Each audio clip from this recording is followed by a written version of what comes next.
आज की इस वीडियो में हम एक्नी के एक लोशन के बारे में डिस्कस करेंगे जिसका नाम है स्लाइसन लोशन।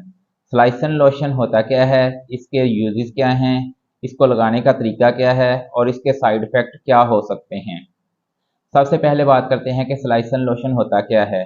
स्लाइसन लोशन एक एंटीबायोटिक लोशन है जो बैक्टीरिया की ग्रोथ को रोकने के लिए काम करता है। इसका एक्टिव इंग्रेडिएंट क्लिंडामाइसिन है। ये बैक्टीरिया की ग्रोथ को रोक देता है। अब बात कर लेते हैं स्लाइसन लोशन के यूजेस के बारे में।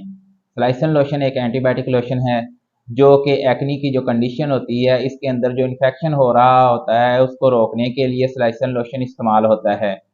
इसके अलावा एक्नी के बाद जो ज़ख़म बन जाते हैं और इसमें जो इन्फेक्शन हो रहा होता है उसमें भी स्लाइसन लोशन इस्तेमाल होता है। स्लाइसन लोशन को लगाने का तरीका ये होता है कि आपने इन्फेक्टेड एरिया को अच्छी तरह वॉश करके खुश्क कर लेना है और इस पे एक बारीक सी तह स्लाइसन लोशन की लगानी है जो फ़ौरन जज्ब हो जाए। अब बात कर लेते हैं स्लाइसन लोशन के साइड इफ़ेक्ट के बारे में।